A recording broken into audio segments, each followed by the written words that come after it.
Hello, are you ready to do some awesome bass playing today where you're going a little bit more than...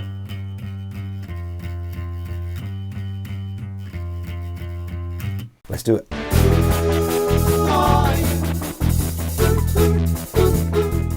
My name's Crafty, if you haven't seen any of my other videos, and it's going to be a great pleasure to do some bass today.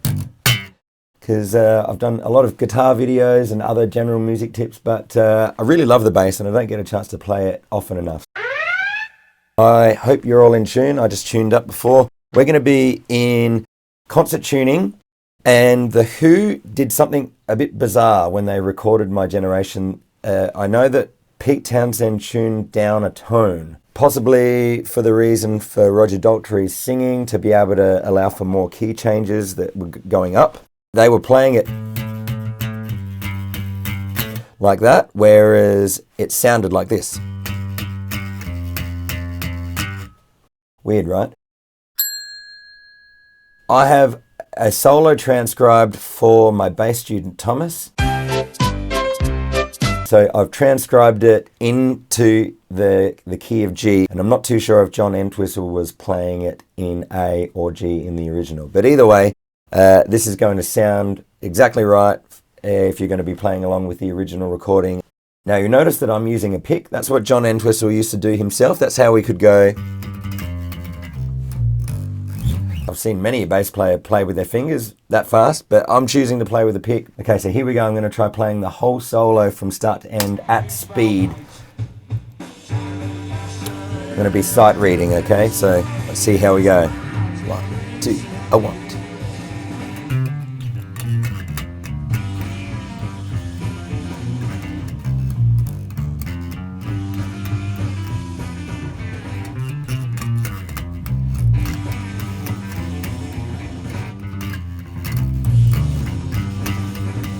Yeah.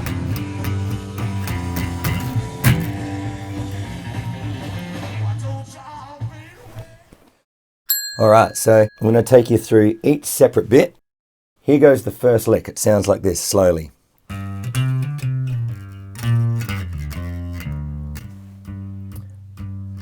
Cool. Now, in order to get that lick to be in time and groovy, up to speed, let's just try playing it over and over and over again. So here we go. 1, 2, 3, 4.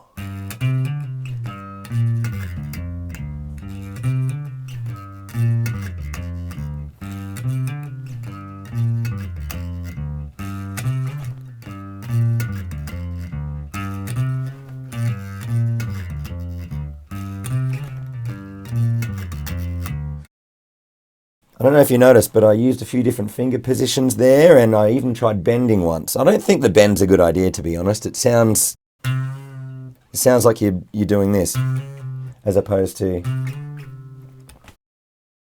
And like I said, I'm not really sure exactly what John Entwistle did, but to me it sounds like the best option is like that.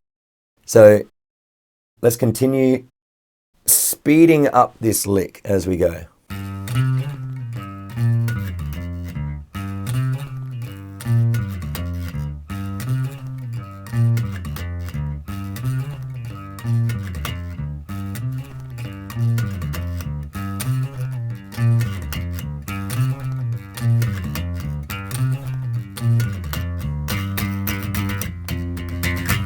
Cool. What you want to do is you want to be able to get each lick faster than the original, because then it's going to feel pretty easy trying to put it all together. Maybe not easy, manageable. Second lick, here we go. So the second lick goes... Alright, so that's a pretty groovy lick. It's just mainly going through the minor pentatonic scale. Now the G minor pentatonic scale is... And he's just got this note here on the 4th fret. That one is just a special passing note. All right, so let's practice that lick over and over again, gradually gaining speed. Here we go.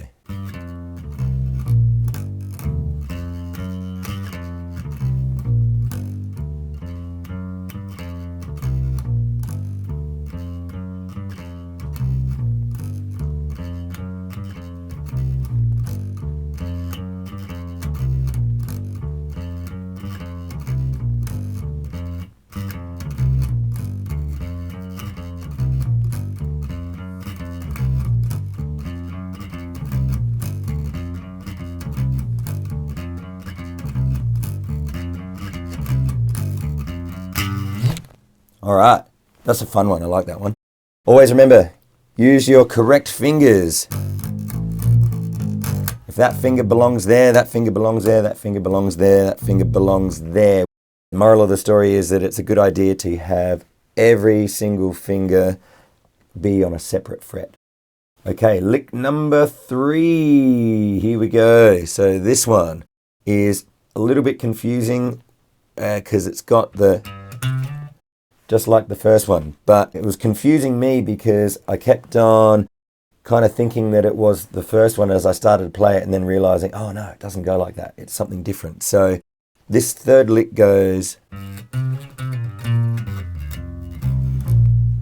All right, so this one is utilizing a lot of pull-offs. All right, so what I would do first is I would just practice pulling off, going the 5th fret to the 3rd fret. Just do that. And then the 1st finger on the 3rd fret, pull it off to 0.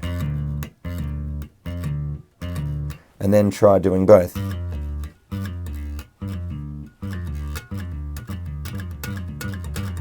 Like that, right? So the lick then slowly will sound like this.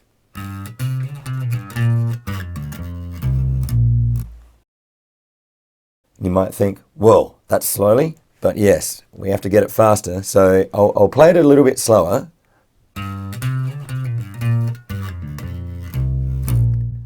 A really good tip, I didn't do this with the other 2 licks earlier, but it's good to just go bar by bar sometimes. So the first bar of the 3rd lick goes, and you can practice that over and over again.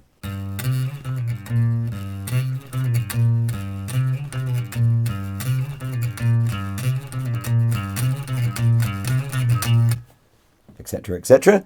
The second bar goes. Now this I find really tricky because you've got to get your 3rd straight down there. Same finger, 2 strings. Whoa, it's a bass, and the strings aren't very close together. So here we go.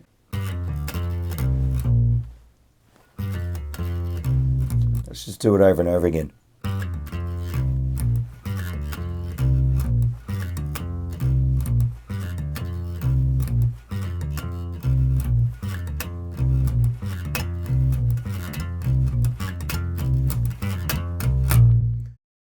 Okay, and here is the 3rd lick over and over again, both bars, gradually getting faster.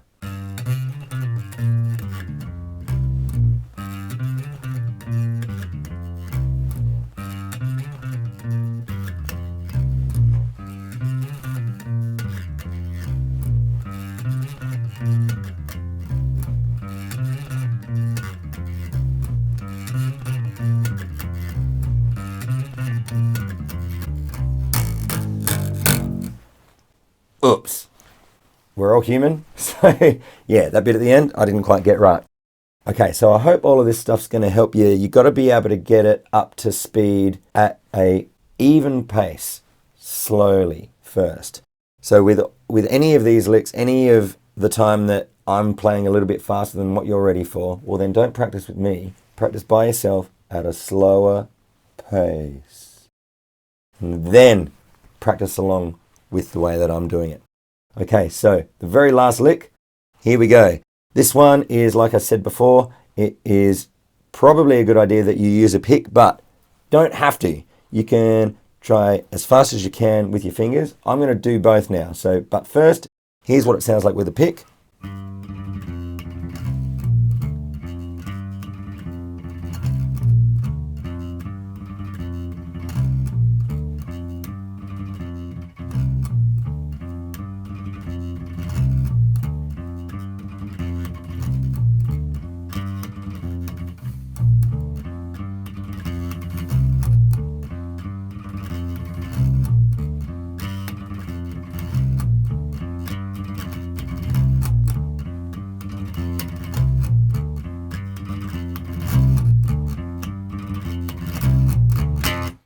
Okay, my fingers aren't as fast as me playing with a pick, but let's just see what happens.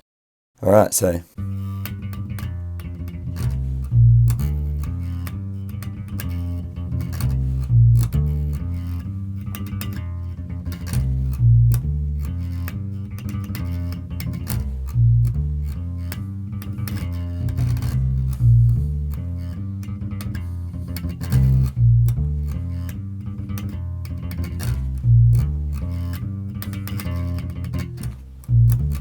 Yeah, so for me, obviously, I need to use a pick to be able to get it up to speed right now, but I think you've inspired me. I'm going to practice up, so practice the hell out of that. I hope you enjoyed this video. I love The Who, and I love the fact that this song, I believe, was the first ever rock bass solo ever released to the public. So yeah, so quite a bit of history there. If you have any comments to make, if you have any suggestions for any other videos for me to do, well then, you know what to do. I've been Crafty, and you've been... Did you say your name? I'm not sure. But yeah, so keep jamming, keep rocking, and I will see you soon. Ta-ta. Hey, thanks for watching this video. By the way, don't comment, don't subscribe, don't like, unless you are committed to improving, learning, and going along the road to musical awesomeness.